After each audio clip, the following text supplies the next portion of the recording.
Napakasakit sa damdamin.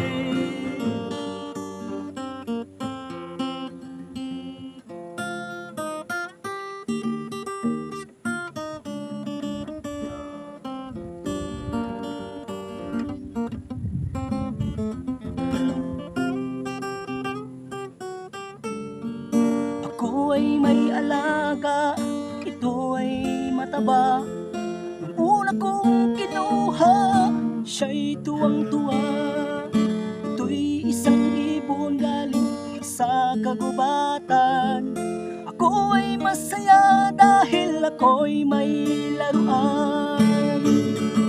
Ngunit nang tumagal, hindi ko na naintindi, dahil araw-araw ako ay laging busy.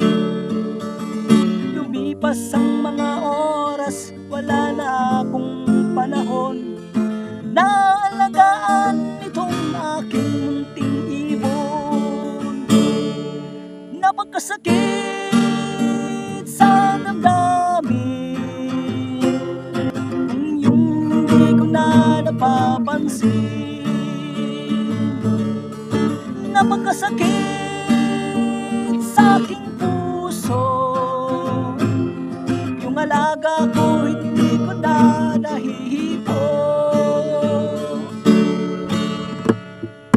Ako ay umalis, sa akin siya'y nakatingin.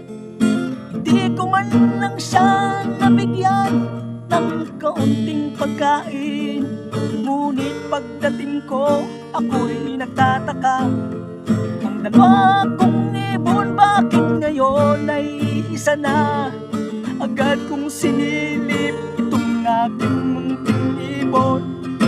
Ako ay nabigla, muling ibon ay patay na.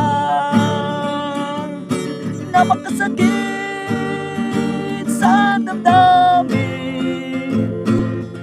alaga kong ibon di ko na napapansin. Napakasakit sa aking puso, yung alaga ko hindi ko na nahihipo.